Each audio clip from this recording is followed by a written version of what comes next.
Welcome to the Raising Boys and Girls podcast. I'm Sissy Goff. I'm David Thomas. And I'm Melissa Trevathan. And we're so glad you've set aside a few minutes to spend with us today. In each episode of this podcast, we'll share some of what we're learning in the work we do with kids and families on a daily basis at Daystar Counseling in Nashville, Tennessee. Our goal is to help you care for the kids in your life with a little more understanding, a little more practical help, and a whole lot of hope. So pull up a chair and join us on this journey from our little yellow house to yours. Carlos Whittaker is bringing hope to humans all over the world, and he's pretty good at it. He's an author, podcaster, and global speaker backed by the power of a massive Insta Familia, his enthusiastic social followers who tune in daily to join forces with Carlos to find connection, do good, and be in community. When Carlos enters a room, he makes people feel seen. His superpower is creating spaces, online and in person, where people are safe to engage in conversation about the topics that matter most but are often avoided. His motto, don't stand on issues, walk with people.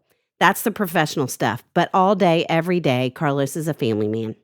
He and his wife, Heather, live in Nashville, Tennessee with their 3 amazing children, where you can find them working on the family farm, planning trips around the world, and dancing to Single Ladies. Seriously, Google it.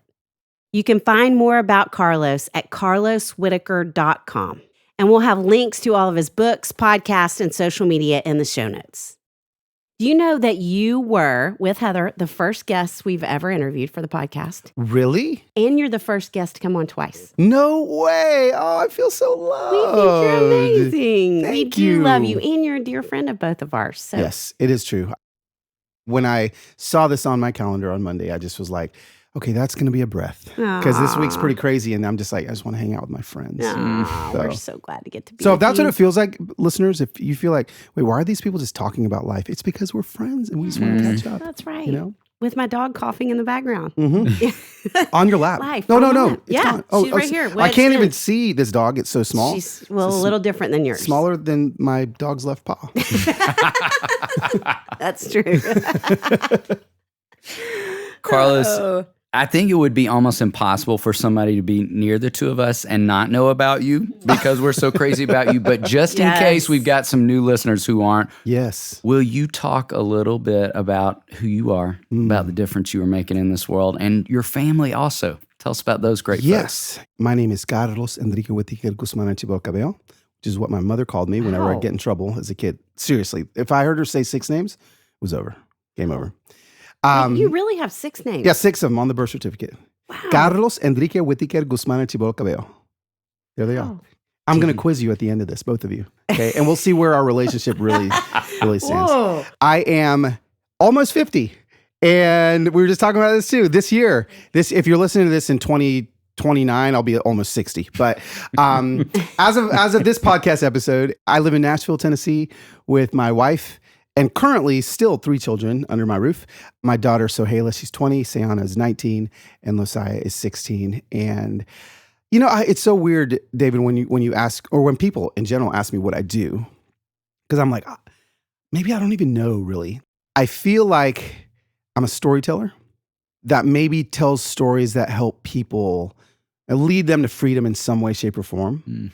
And I tell those stories via books, stages, but mostly my phone. Mostly I'm looking at my phone, talking to a community that has kind of been built called the Insta Familia, is what I call them. Yeah. And it's not really a platform. It's more of like these people just like have rallied together to do good. I'm not necessarily the one doing good. I mean, I may do a little bit of good, but I pull people together to do good. And it's been a crazy 18 months of figuring out how to do that more and more. I have known you two for a long, long time. And again, it just feels like a breath to come in here. You guys have poured into my kids. I'm not even going to start crying like this early in the morning, but you've helped me and Heather as parents walk through some really hard things, some difficult things. And every parent is going to walk through difficult things. And even if you don't live in Nashville or nowhere near Daystar, you can invite somebody else, another adult, into your kids' lives. Yes. And so it's been really... it's just been amazing to have you in our lives and my kids' lives. And all my kids, without even us. Like I can gush, but when my daughters gush over you, oh my gosh, I'm like, okay, it was worth it. Like, this is awesome. So anyway, you are loved by the Whittakers, and we're just grateful to be in your lives. So. Well, I love Ladybird Taco, but maybe more than the tacos, I love getting to see the girls. I know. When I go in there, it makes me so happy every single time.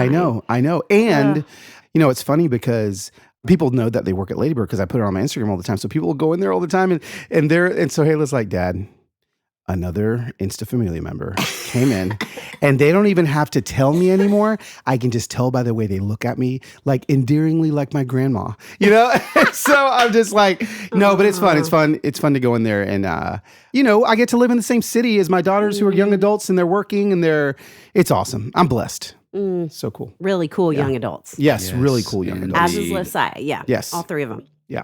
Okay, well, you didn't talk about your books, but now you have a book coming out. I do. Called, I'm going to read it so I get it right because I love the subtitle too. Okay. How to Human, 3 Ways to Share Life Beyond What Distracts, Divides, and Disconnects Us. We're so excited about this book. Yes, we are. And I think that's so much of who you are. You help us see our humanity and the humanity in others. Would love to hear you talk about how you got to the name, why you feel like it's particularly important in this day and time. Yeah. How to Human. I think that it initially grabs you. But when I first came up with that, I was like, well, I definitely can't be the teacher of this. Like, I don't need to be the model of this.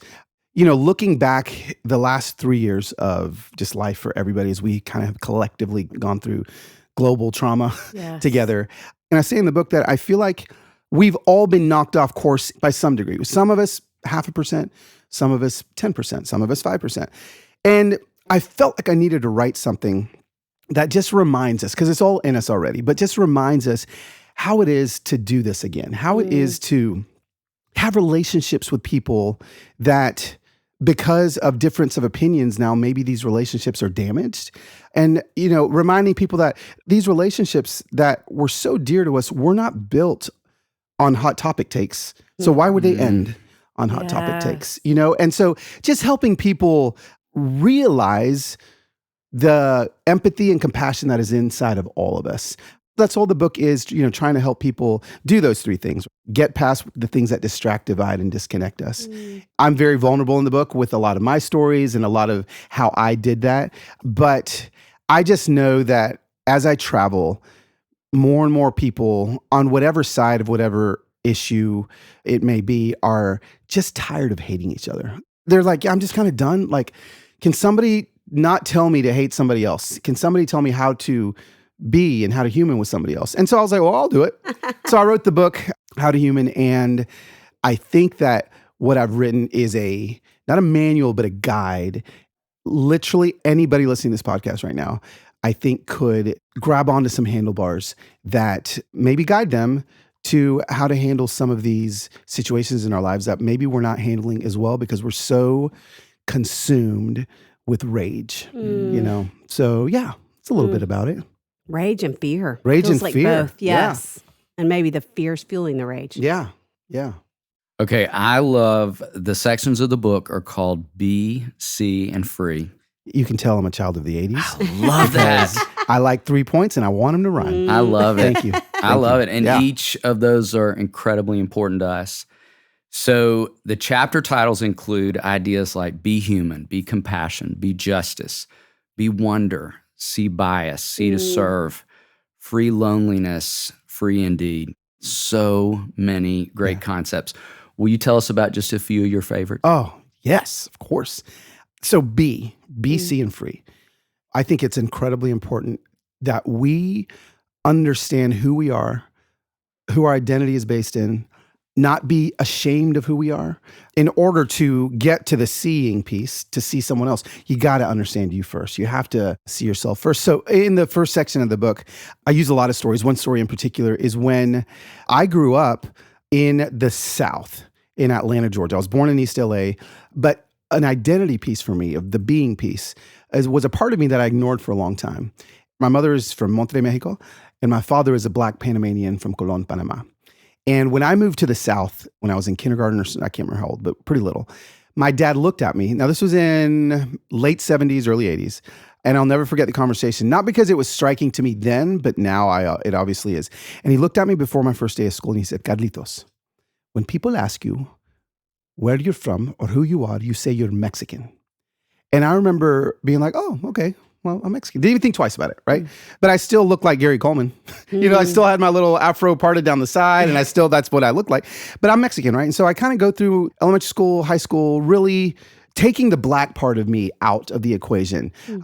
Obviously, through high school, I started realizing, well, my dad said that because he maybe assumed I had a choice, and it would be not as difficult if I walked this path instead of this.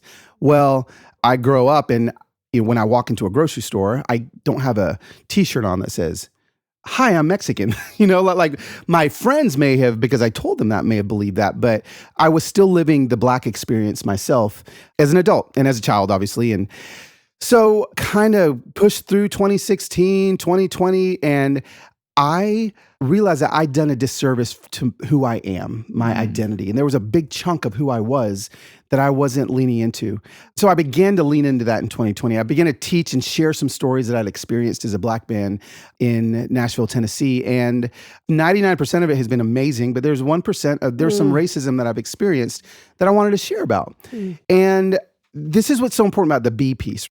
When I began to share about that, I started to see some ugliness. I started to see some pushback on my socials. And even within some close friends of mine that kind of questioned like, well, wait a second. Why do you keep saying you're black? Like, you're Mexican. And these are people that know my dad, that love my dad. So it even showed me that me leaving this part out of my story even affected like some relationships that I had, right? That I had to invite them into this part of my story of who I'm being as a human. So one of my best friends, he's like, your dad's not black, he's from Panama. And my jaw kind of dropped because I realized just how a lot of people forget that there's black people that live all over the world. There's not, black people just didn't come on a ship from Africa to America. They dropped them off in Italy. They dropped them off. There's blacks that speak Italian. And so when I began to unpack this for my friend, he just had this aha moment going like, oh my gosh, I guess I never thought about that. And I was like, yeah, like look at Cuba. There's a lot of black people in Cuba. They're Afro-Latinos. So I began to educate in this hopefully grace-filled way. But that was a piece for me, and I really unpack it a lot more in the book, of me becoming more human because I was leaving out a big chunk of who I was, and I was just kind of discovering. I did a DNA test around this time where, you get your ancestry.com or whatever, and I'll just never forget getting it back and Heather handing me my results. It was like 78% Nigerian or something, and I was like, I'm like a Nigerian prince. Like I've got enough DNA to like run for government. Like I was like, wow. And so like just seeing that for me was like, holy cow, like I've tried to hide that for the sake of my own safety, and I'm not going to do that anymore. So that big piece. Well, you shouldn't have to, right. So in the book, I'm like, listen, if your grandma is from Italy and you're not making homemade pasta on a monthly basis, what are you doing? Like dig into that. Be proud of who you are. Be proud of where you're from. If you see yourself, you're going to be able to see a lot of other people a lot more clearly. So let me hop into see humans now. Once I feel like we've got a handle on who we are, not only who God has made us, but who we are in Christ, because Jesus is the central theme of the book. I let people know, I've got a lot of people that aren't Christians that follow me, that I'm a Jesus-believing, Holy Spirit-filled Christian. But even if you don't believe Jesus was anything else than a historical figure, you can still get a lot out of his life. And so come on the journey. So he's kind of, guiding us through the book. But the C piece is, I think, the harder piece for most of us the last 3 years. Turning and looking and seeing people that don't look like you, think like you, vote like you, love like you, believe like you, all of the things. It's hard. It's hard to do that. But I feel like we've got to do that even more on purpose now. That's where, I have phrases like, don't stand on issues, walk with people. Like I feel like that is a way to see people. And if we want to free somebody, you're going to have to get close. There has to be proximity. And that's a lot harder than seeing somebody to get close enough to like touch the person. Now we got to keep getting closer and closer. And so, in the book, I talk about the freeing piece, how we can do this massively. The Insta Familia, we've raised like $2.3 million. Wow. On Venmo alone. Wow. Just to give to That's strangers. Incredible. And so nobody asks me before when I find somebody to give money to. No one, literally, I don't get one DM going, can you tell me who we voted for? Like nobody's asking that. because there's a human reflex inside of all of us to free people. It's just in us. It's baked in us, and we just have to excavate it a little bit. So that freeing piece, but you can't free somebody unless you're close enough to touch somebody. And if we talk about being the hands and feet of Jesus, you can't be the hands and feet of Jesus unless you can reach out and touch them. But that's going to be the hardest part, is getting that close. A lot of people will want to stand across the field from somebody and yell, Jesus loves you, I see you.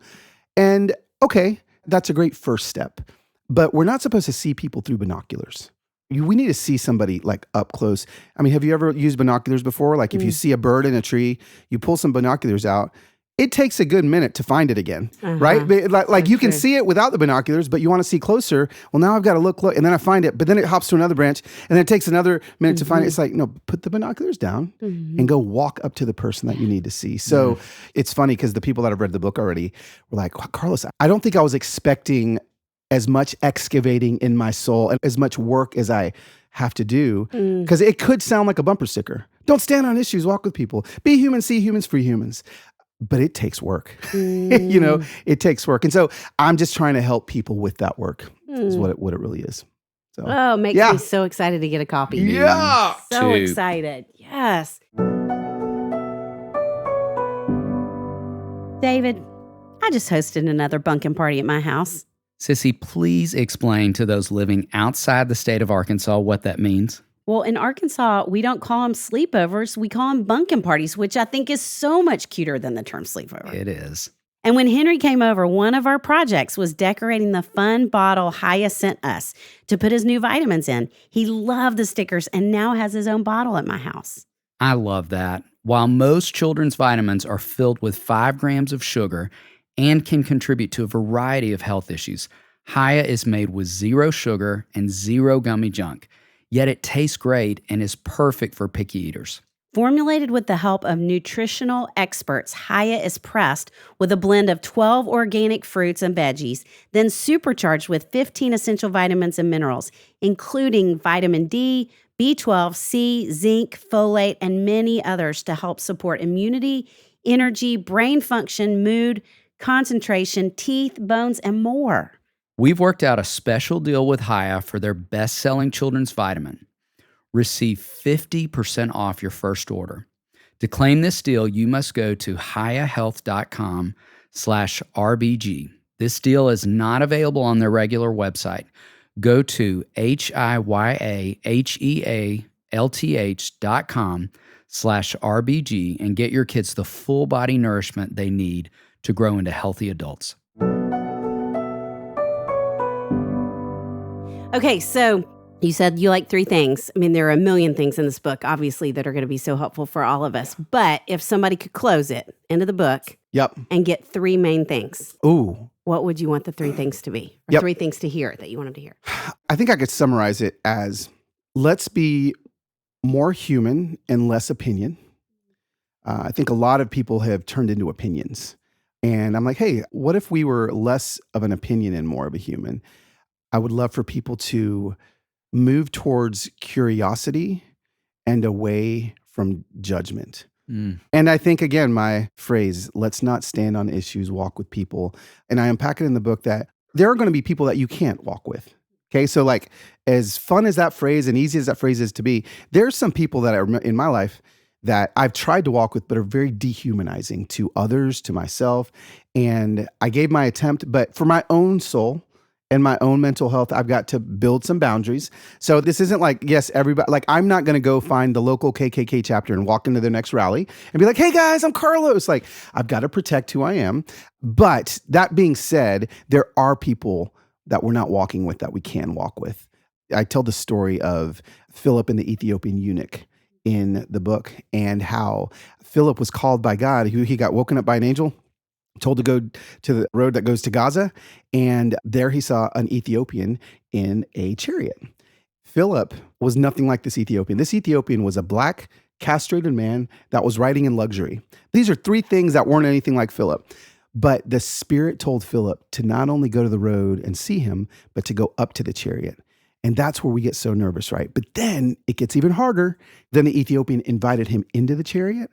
And that's the hardest part. We have to get in the chariots. And it's like, Carlos, I don't know. Like, do you know that chariot? I've seen the yard sign in that chariot's front yard. Like, I don't want to get in that chariot. No, get in the chariot. Because that's, you know what happened? That's when the relationship happened. And Philip led him to the Lord. It's a hard thing to live out. And so I'm just trying to help people with that. Thanks for asking. And you are. Yes. You are. Carlos, in this season of the podcast, we're calling it Raising Emotionally Strong and Worry-Free Kids. Yeah. And would love to ask you to think back on a story or a memory from growing up that shaped you into who you are. Wow. I would say that there was a season in my life, so I guess I was in 8th grade, where I joined the youth choir at my church. I went to a church in Decatur, Georgia, and it was, was a predominantly white church. Just the world I lived in. All my friends were white. Everything was.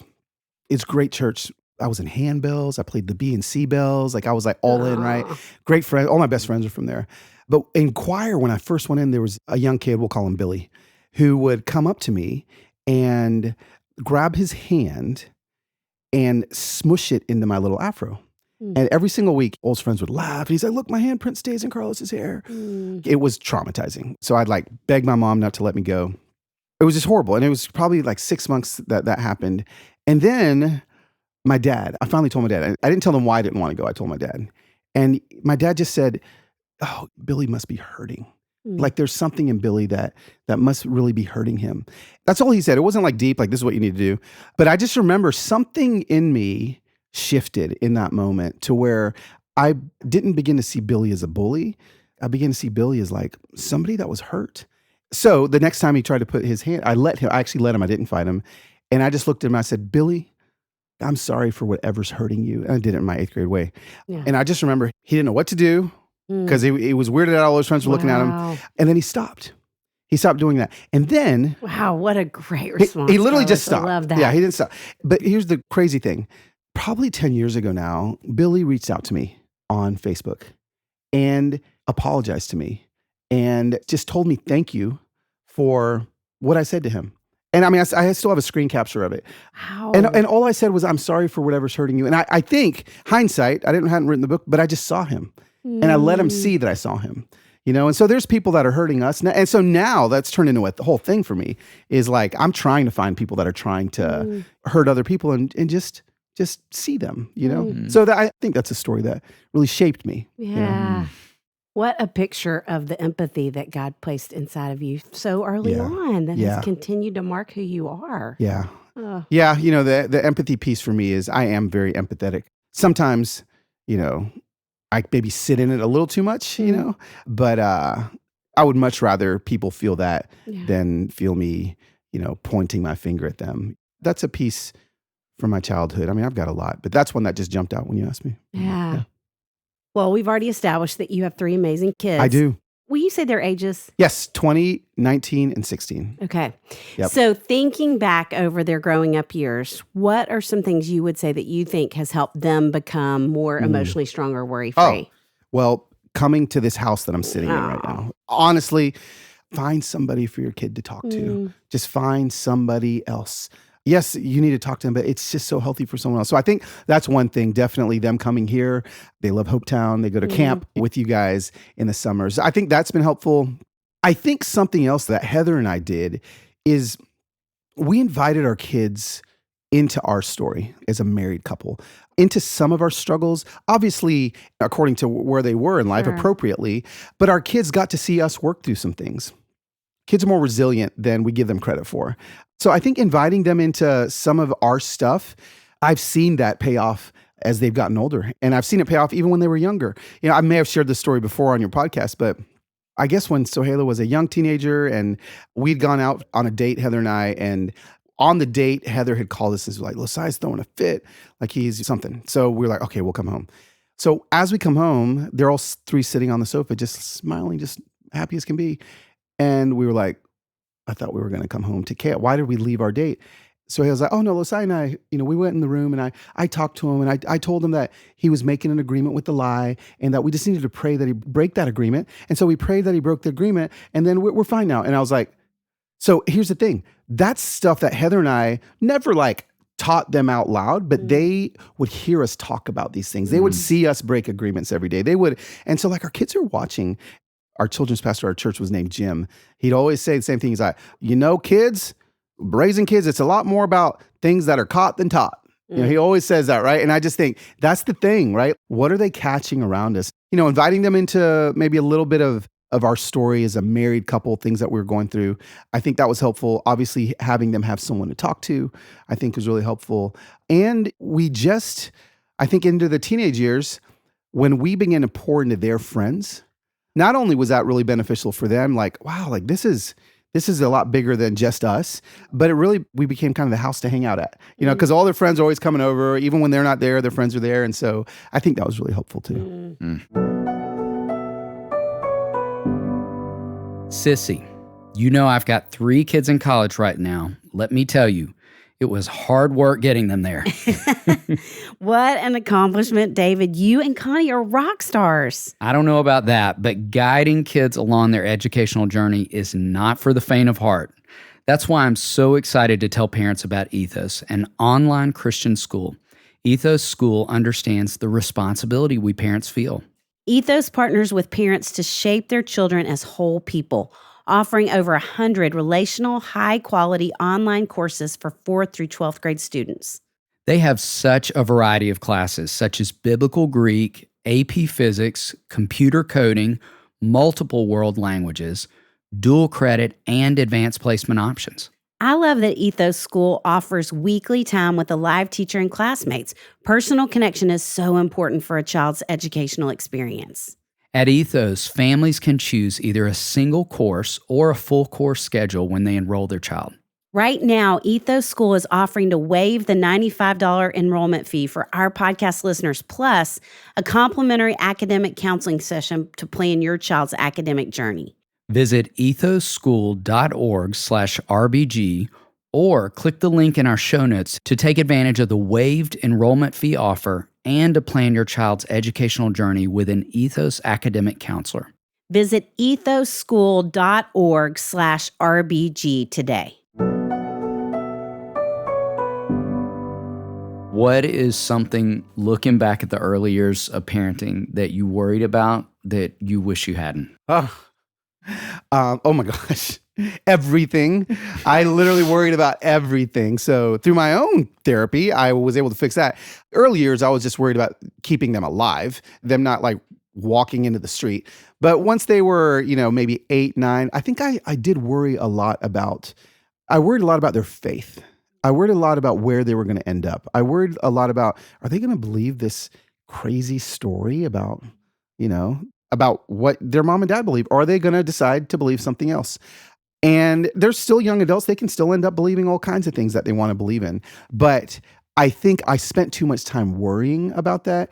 And I see where they're at now, and it's not anywhere close to what I was worried about. So there was a lot of that stuff I was worried about. But also knowing that we can only do so much as parents. We're not creating these little robots, and it's not like a Lego set. These Lego sets have souls, and they have their own feet, and they're going to make their own brains. They're going to make their own decisions, but we can only do as much as we can do. And then we can, just offer them to the Lord and allow them to take what we've taught them and what my friends have taught them and walk that out. And so far, it's seemed to have worked. Yes. Yeah. So along those lines, if you had to think back to something you wish somebody had said to you as you were starting the parenting journey, what do you wish someone had said? I wish somebody would have told me to have conversations looking in their eyes more often. I just feel like our kids are growing up seeing the back of phones as opposed to like our eyes. I wish somebody, they would have had to have been a prophet at the time, but would have just said like, it's just so important that you connect to their souls. I feel like I accidentally did it sometimes on purpose, but man, like if there was something that I wish someone would have told me that was really important, was less about capturing moments and more about like really being in those moments with them. I think it's really important. So, I love that. Yeah. Me too. Yeah. Carlos, when you look around you, what do you see other parents and even just other humans struggling with the most? Loneliness. Loneliness. We are doing research for my next book. Whoa. I know, already on, Wow. right? I literally have, this book comes out January 24th. I start writing the 25th. It's like, I'm ready. But doing research for that book, I read a book called The Lonely Century. And it talks about how we are the most connected we have ever been in the history of humanity, but literally the loneliest we've ever been. And all this data to show it. I mean, there's even I think it's in Japan, the number one demographic of people going to prison are senior women. Senior citizens, they go shoplifting. They do these things because they're lonely and they know in jail they will have a roommate and they will have friends. And so there's things like that happening. As connected as we are, we're becoming increasingly disconnected. And so I think that's what I see people struggling with. I mean, there's really quick fixes to that. As great as these phones are, as much good as they've done, I spend less time on this now than I ever have because I just really treasure eye to eye, like I talked about in the last answer, conversations. And just people are lonely. They're just lonely. Like I have aging parents. I FaceTime my mom every day now, every day. And I've never told her that. It's not something that I'm going to FaceTime you every day, but she's lonely. People are battling this epidemic of loneliness. And so I'm going to do my best in the next book to address that. Yeah. I love that. Well, in the midst of loneliness, in the midst of emotions that we're talking about in our offices, you're talking about every day, one of the things that I think is foundational is for us is helping kids, helping grown-ups arm themselves with truth, having truth that they can go back to. Yeah. What would you say is a truth that has helped you worry less as a person, as a parent, both places? Yeah. For me, it always has to go back to any lie that I believe is counteracted by a truth in Scripture. I've got this little book by a man named Charles Capps that I carry in my backpack. I used to carry it in my pocket because I needed it so bad. But it was called God's Creative Power in You. It's a little pamphlet, 99 cents on Amazon. And it had truths to overcome lies that we deal with every single day. Wow. So when it came to worry, especially because that was my lie, the lies that I was battling is worry. It literally said, take this capsule 3 times a day to lessen your worry, right? It was so cheesy. I think it was written in 1930s. But I would read it every day. And it was this is what it went. It went from I was I'm so worried. I'm so overwhelmed. I'm so sad. I'm so all these things that I am, right? And the little pamphlet said, no, I am the body of Christ and Satan has no power over me, for I overcome evil with good. And I would say it out loud. I am of God and have overcome him. Greater is he that is in me than he that is in the world. I will fear no evil, for you are with me, Lord. Your word and your spirit, they comfort me. I am far from oppression. Fear does not come near me. No weapon formed against me shall prosper, for my righteousness is of the Lord. And suddenly, because I'm reading these little scriptures, I am just inundated with truth constantly. And so for me, gosh, the truth always comes from the Word of God. So any struggle I'm going through, I can, listen to my podcast, your podcast, listen to sermons, read books. All those things are great. But you got to go back to the Word of God. That is the fundamental truth. And that's where I battle all of the lies, especially of worry and all those things. I have to just find the truth, counteract those things, and I read them out loud. Yeah. I love that. Yeah. That's awesome. And there's one more reason why we are all kinds of excited for people to hear your voice, brother. Yeah. Thanks, man. Yes, for sure. Yeah. I was thinking when you were telling that story a little bit earlier and you said your hope is to educate with a lot of grace, grace-filled. And I think, my goodness, you are. Oh, you are. Thank you. And it is a gift that you would bring that grace-filled education to our podcast today, and we just get to sit in conversation with you. It's so good. Oh, it's we so need a rich. trade. Can you come on my podcast? Yes, we will. Anytime. Any chance to hang out with you. Yeah. I'm in. You've both been on it, but I want you together. Oh, that'd be We fun. will. We Yeah. haven't done that. Yeah. We Love will. that. Oh, that would be cool. We're going to throw one more question. We like to end Okay. with something fun and food related. We've all talked about our beloved Ladybird taco. Well, Yes. I still remember talking about this with Heather, Oh, really? too. She had some great answers. Yes, she did. Yeah. Did she really? Well, Yeah. she's probably going to have way better than mine. So. Your No. wife is a You're gonna have cook. some- she is quite a cook. is Yeah. so gifted in that space. Oh, I know. That's She's why it's so gifted hard in for a me to lot talk of about spaces. restaurants in Nashville Yeah. because I'm I'd rather eat at my house. It's so good, Yes. Well, you can choose that for this Oh, okay, Yeah. for okay, this okay, good. question. Yeah. So 2-part queso or guac, and then what's your favorite taco? Okay. Guac 100%, only because queso is not real. Queso. if you go to Mexico and you say, I want some queso, they will bring you a block of cheese. But in America, they melt it and put weird stuff in it. And so like I'm such an anti-queso guy. It's more of like a snooty thing. We will walk with you rather than stand on opinion. Yes. There we go. There we go. What a great example of walking with someone instead of standing on an issue. And here I am standing on the issue. Queso is not real. So guac 100%. And then favorite taco. I mean, it's probably going to be a carne asada taco. And here's the thing, if you're in Nashville and you go down Nolensville to any of the Mexican grocery stores, you can go and say, quiero carne asada preparada. And if you say that, what they do is they give you your carne asada already seasoned in a bag with everything, the way they season it.